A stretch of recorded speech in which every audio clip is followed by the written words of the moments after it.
Hi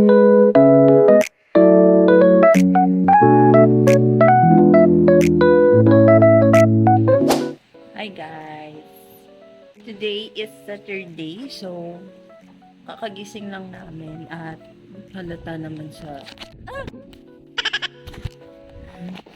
mangyayaring ganun. After mag-breakfast, meron tayong pupuntahan. Mag-grocery tayo, so samahan niyo kami. Hi guys! Tapos tayo magligpit ng hinigaan natin. Magkakape naman tayo.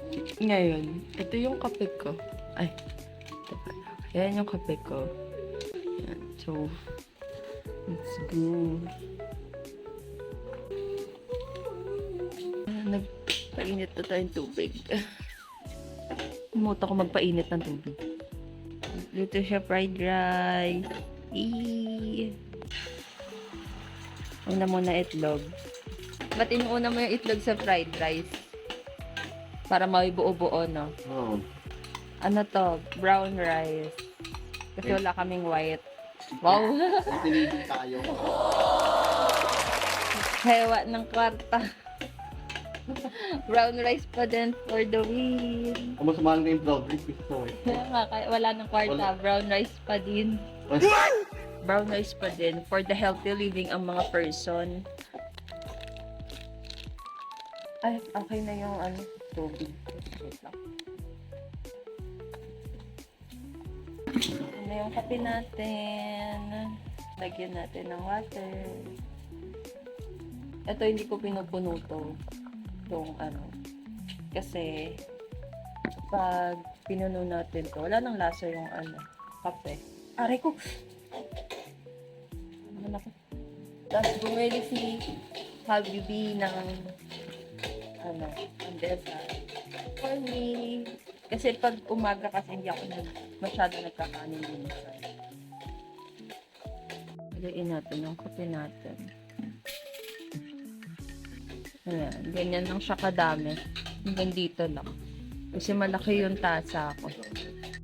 Ayan na yung fried rice niya. Nilagay na niya. Yung secret ingredient.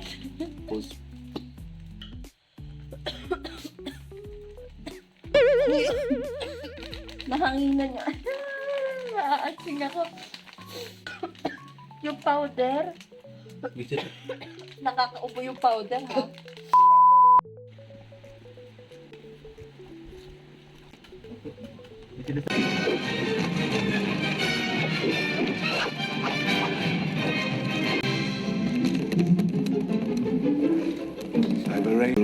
Nanonood kami ng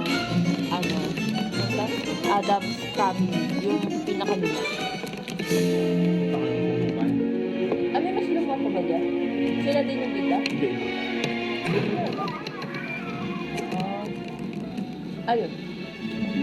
Kapag nag-ain ko sa Oh, Gomez. It's dark. It's depressing.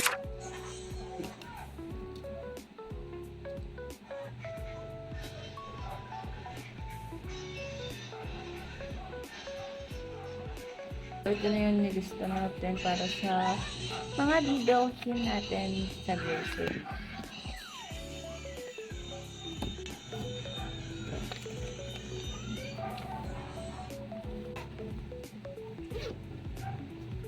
Ang putla ko naman. Ha? Yung bills ay sa'yo. Water, na wala kayong binang ngayon. Electricity,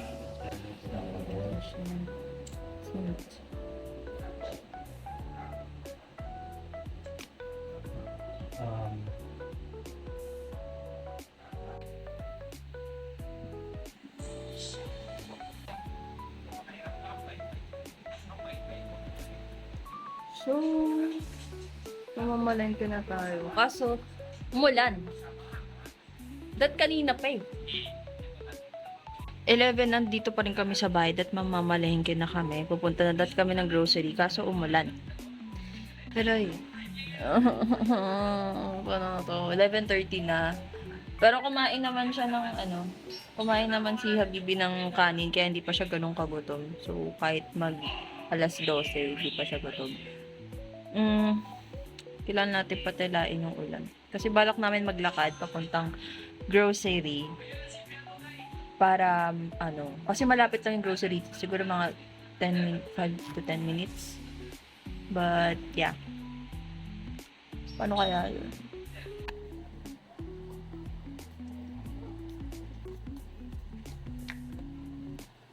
So wala pa tayong ligo. Wala pa tayong ligo kaya magpapabango muna tayo. Mamaya na tayo maliligo pag uwi. Ganon din ba kayo? Go-grocery lang naman kami tapos pag uwi tsaka na maliligo. Naligo naman ako kagabi. Naligo ba ako kagabi?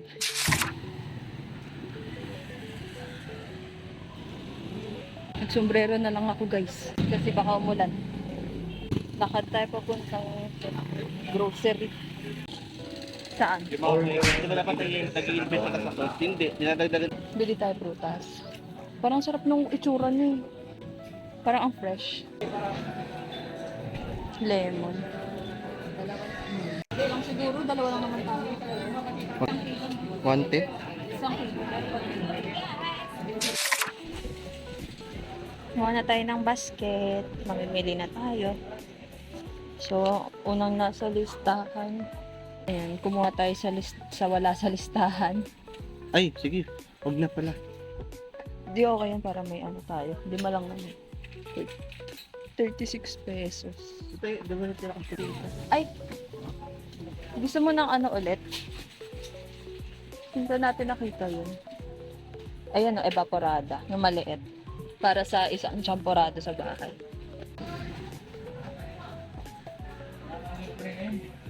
Unang masarap di sa...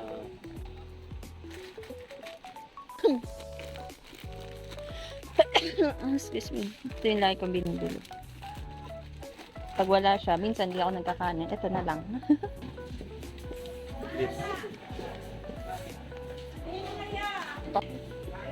Gusto mo ba to? Oh. Ito yung masarap. Tapos Indian.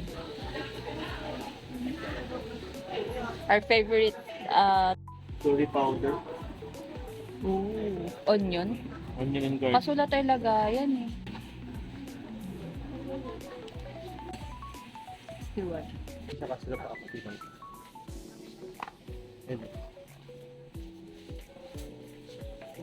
Ayun, para sakto lang. Sa akin nga.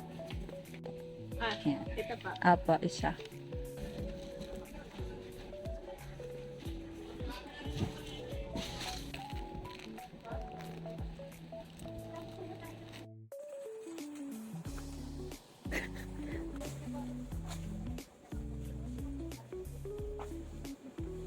Hindi nagmamadali ang mga person kasi madaming time.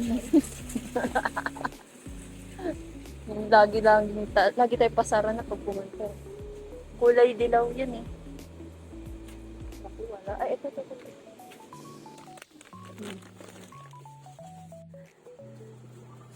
Ito aesthetic. Yan hindi. Mga kinukuha mo, hindi pang aesthetic. Ginagawa nga nating brown yung brown white ang bahay. Charing. Napanood ko lang sa TikTok.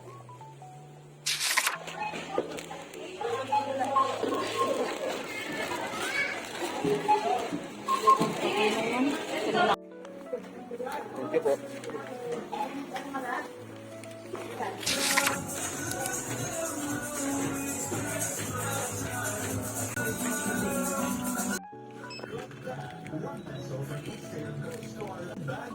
Wala, ito yung kasi sa tite.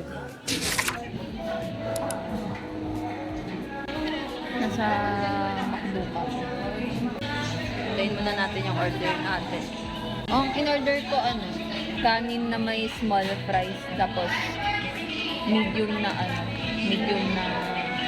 Sprite. Oh, hindi yung Coke, ha? Sama. Dami ko ng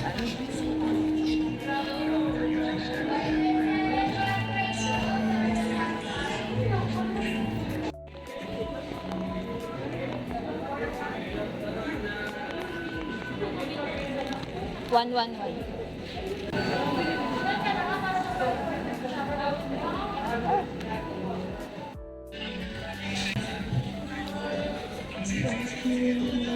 Love, pakuha nga ka ng Lang. Tanggalin mo yung tray. Yan.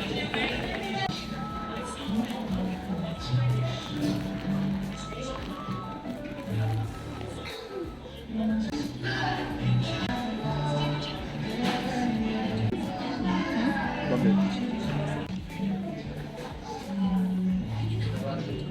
Ay, 2,000.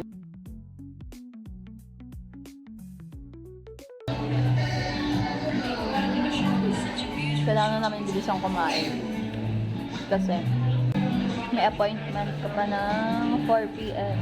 So, bibilisan natin kumain.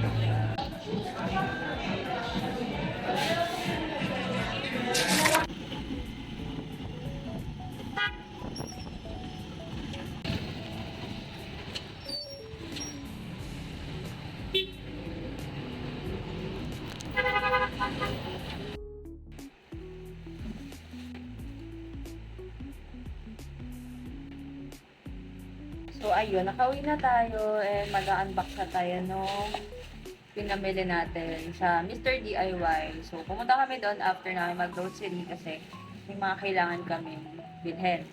And isa na nga dito itong pang scrub sa lababo. Di ba, Steve, meron na siyang hawakan. Hindi ka nagpapakahirap na kamay gamitin mo. So, isa siyang scrub sponge. Ayan, sa DIY namin yung nabili. Ito, kasi yung kayo din ba yung mga condiments yung kagaya ng onion powder tsaka ng garlic powder, lagi siyang tumitigas. So, hindi ko alam kung ano yung maging solution doon, pero may nakita kaming ganitong box container. So, balak namin dito siya ilagay. And, tingnan natin kung magbubuo-buo pa rin ba. Kasi yung gamit namin dati ng glass. So, ito plastic. So, let's see. If it will work, then good. Tapos, ito yung ko sa kanya. 25 pesos na mga singsing. Pang lang pag, sa kamay. Pang design. Pang lang, everyday. Tapos, ito, bumili si kabili ng phone stand para sa work niya kasi minsan kailangan niya dito doon. Ito siya. Malaki siya.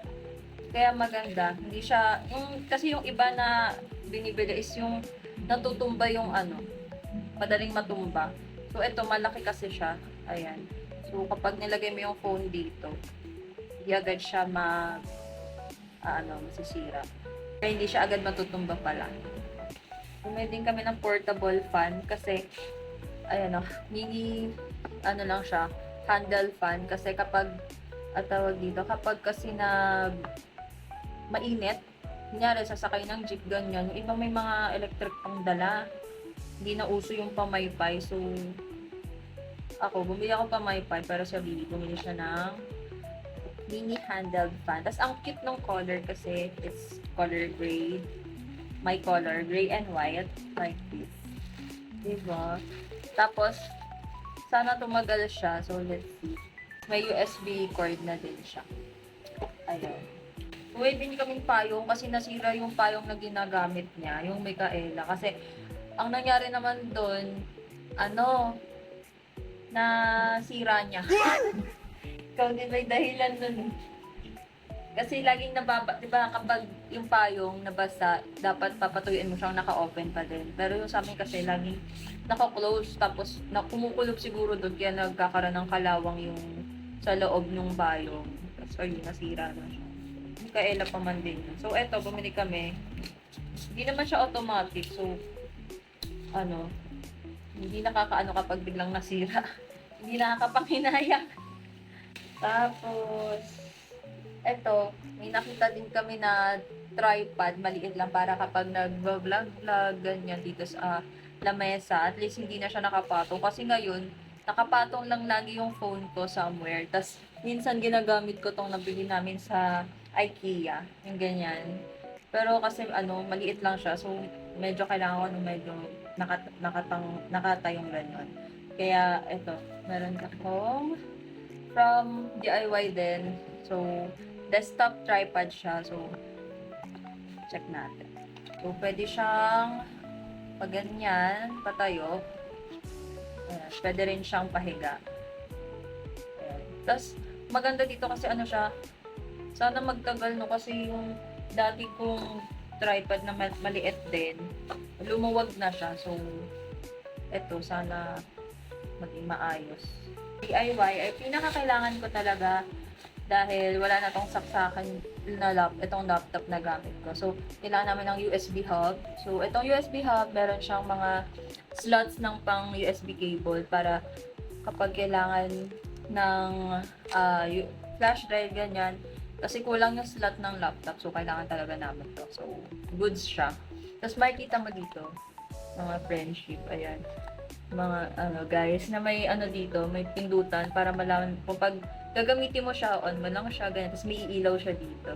Tapos, maganda kasi, color black siya. May white nga nito, maganda din yun. Pero kasi yung setup dito is more on black. So, ang binili na lang namin is color black. Ayun lang yung bilhin namin sa Mr. DIY na mga kailangan talaga dito. May appointment pa siya, guys, sa doktor, sa dentist. Kasi sumasakit na yung ipin niya last week pa. So, kailangan na niya magpa-dentist. Tapos, ako, pag alis niya, ako naman ay mag-aasikaso ng mga pinag-groceryhanan. Itatabi ko na at iaayusin ko na siya. So, ayun na. Tapos ihuhugas akong pinggan. Ganun. Routine ko ngayon. Hindi kami sure kung makakapag-vlog pa ako mamaya. Pero, ayun lang. Thank you for watching. See us on my next video. Bye!